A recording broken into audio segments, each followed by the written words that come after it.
Kasisi mkuu wa kanisa la Neno Evangelism Centre Pastor Maina Ng'ang'a yupo vitani kuliokoa kanisa lake. Inaaminika kwa sasa Pastor Maina Ng'ang'a yupo katika vita ya kulinusuru kanisa lake kutoka katika ubomoaji na pia shamba la kanisa hili ambalo lipo katikati ya jiji la Nairobi at the CBD kuweza kubomolewa. Nikizamia kisa hiki mtaniruhusu nibadili ndimi kidogo ndipo kukufahamisha kuhusiana na yote haya. Apostle James Maina Ng'ang'a of the Neno Evangelism Centre has been ordered by state officials to stop all pre-construction activity at his Uhuru Highway property until an ownership dispute is heard and determined.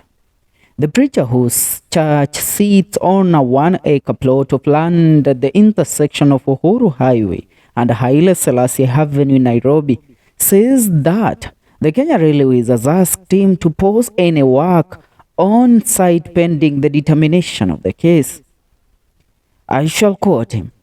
"I have received a letter from the Kenya Railways saying that this land belongs to them.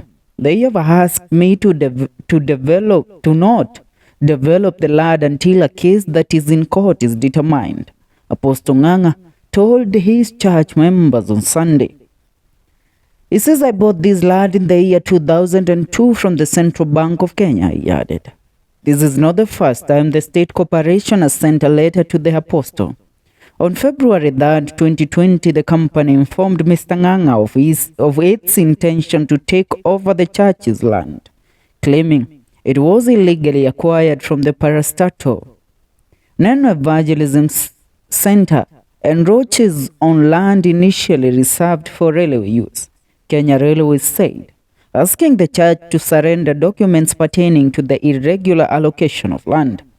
But in a quick rejoinder, Mr. Ng'ang'a, who claims to have paid Kenya shillings 42 million to buy the land from the Kenya Finance Investment Company, formerly Kenya Finance Corporation, vowed to stage a legal battle to retain ownership of the property.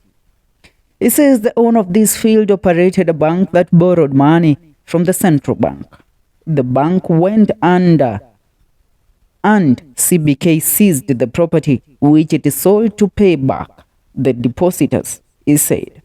The Neno Evangelism Centre plans to build a multi-story commercial building dubbed Neno Tower, consisting of offices, shops, a hotel, and an hospital.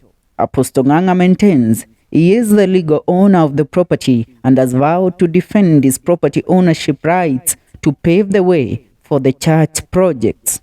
This latest scuffle comes at a time when Kenya Railways is reclaiming its seized land to create space for the implementation of the Nairobi Rail Master Plan.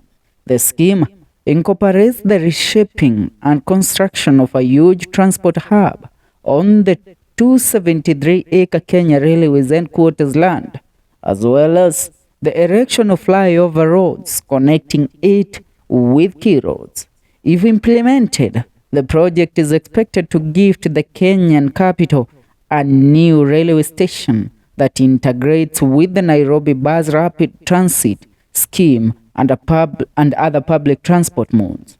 The new station is projected to ensure a seamless connection among commuter rail, 3 BRTS, airport limousines, city buses, and non-motorized transport like bicycles. Ni kisa ambacho kwa sasa kinaendelea kuzusha na kuleta mambo mengi kwenye mitandao ya kijamii. Hii ni vita dhidi ya Apostle Maina Ng'ang'a ambaye anadai aliuziwa shamba hili mwaka 2002 na Banki Kuu ya Kenya. Pale walimuuzia shamba hili ekari moja kwa shilingi milioni 42, na pale yeye yupo tayari kujenga mjengo ambao utakuwa mrefu sana unaotambulikana kama Neno Towers, ambao utakuwa unamilikiwa na kanisa la The Neno Evangelism Centre.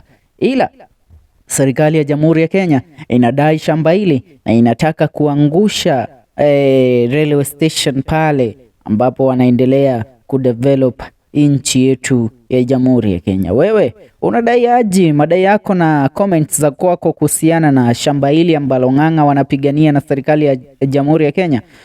unaona ni wapi ama ni nani ambaye yupo katika jiha sahihi? Maana all of them, ukisikiza Pastor Ng'ang'a na usikize serikali, kila mtu ana mipangilio sambamba inayokwendana na kipande kile cha ardhi ambacho kinapiganiwa pale, ambacho kinadaiwa kuwa ni mali ya shirika la the Kenya Railways Authority, na naye Apostle Ng'ang'a anadai umiliki wa ardhi ile ni wake.